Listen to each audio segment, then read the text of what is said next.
For Neil Horowitz, this is Stephen Horn with me tonight, and let's get right into it. Now, last year, I'm sure you guys all remember the great run the women's soccer team had. I mean, who doesn't remember charging the field with that Duke win? I know you're a freshman, but I'm sure you've heard about it. But it was just a great time. This year's team, not quite the same. Take a look at this game against Cornell. They were trying to avoid losing 2 games in a row for the first time all season. Opening minutes of the game, and it's Ava Dixon with a close shot on goal. But Susie Starr gets her body in the way to make the nice save. Just a couple minutes later, though, and it's Dixon chasing after one. But whoa! Runs right into Starr. Take another look. Starr would leave the game with an injury, and Rudy puts a new goalie, Marcela Benitez, after talking over with the team. For Benitez, the ex-club soccer captain, it's her first varsity game action since freshman year. But will she be ready? Dixon's out to find out right away, and she gets a nice ball and takes the perfect angle to give Cornell a 1-0 lead. Dixon would be trouble all day.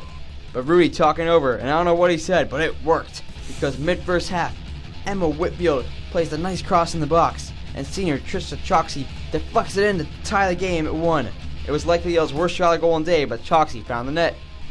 Yale looking for the lead now as Sophia Merrifield gets a good look, but can't manage a good shot and an easy save for Kaylin Swenson.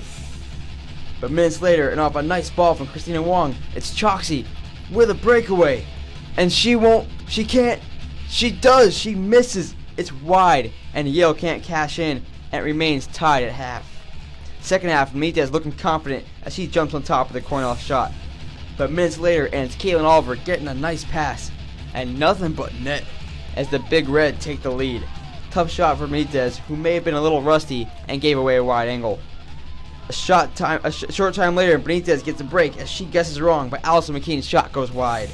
But the rest of the half saw even more close chances for Yale. First, Natasha Mann hits the post. Then, Whitfield with a chance herself, but she hits the side of the net, getting just close to the goal. The Bulldogs had so many close chances in the second half, taking 6 great shots on goal to just 4 for Cornell. But while Big Red goalie Carolyn Swenson looked proficient, making 9 saves on the day, having no goals despite several good looks has to be tough. And the fact that all the shots were close is hardly a consolation as Yale loses 3-1. In the loss, Benitez made 2 saves in her season debut, while 4 different Eli players took at least 2 shots, with Choxey scoring the sole tally.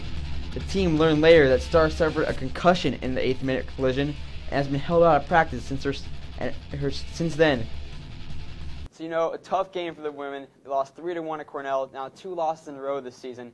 First time they've done that in a while. But, you know, if you look at this game, if you look at the film, you see that this team dominated the Big Red that day. They had plenty of chances on goal, plenty of shots. They just got to finish their opportunities more and hit the net.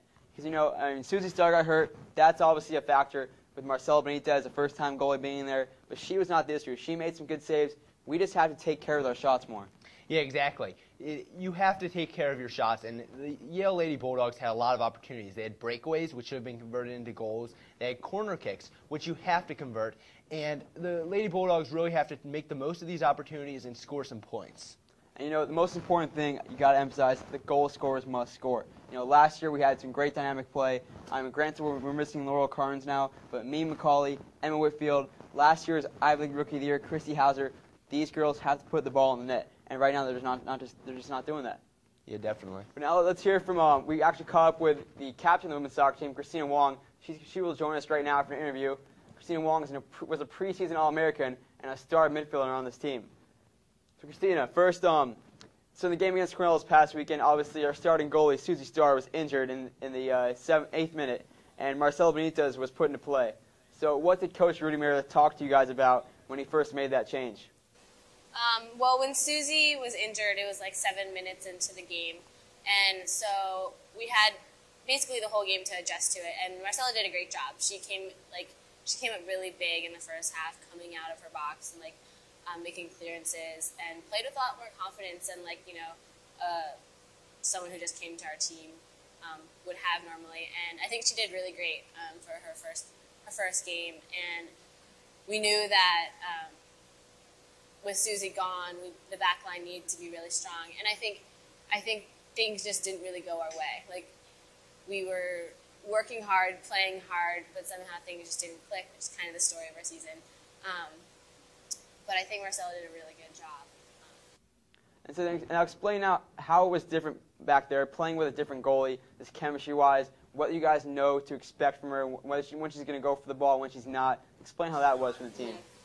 Well, we knew that we had to be assertive. We couldn't be indecisive about like who comes out when or stuff. We just need to clear it out of the box, which is pretty much how you play, regardless of who's in goal.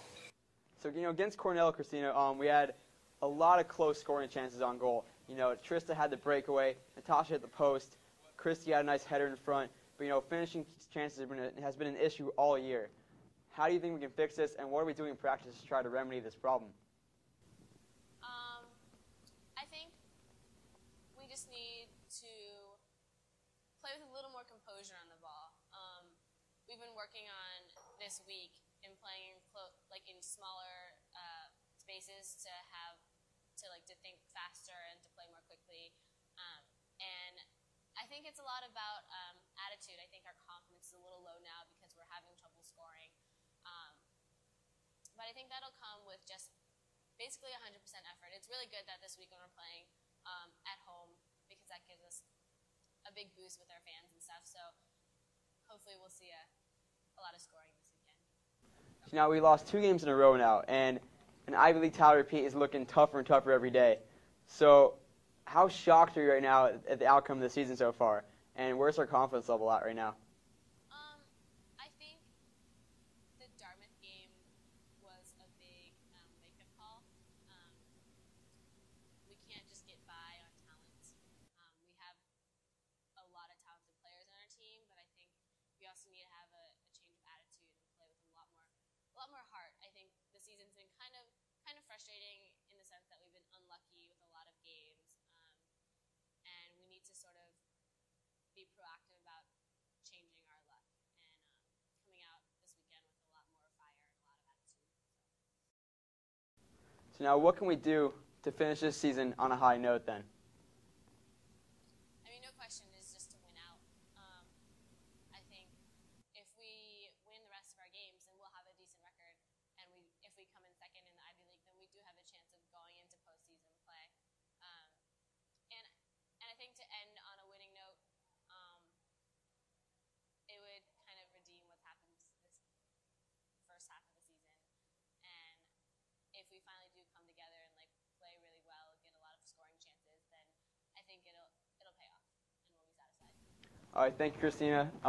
Best of luck on Saturday versus Penn.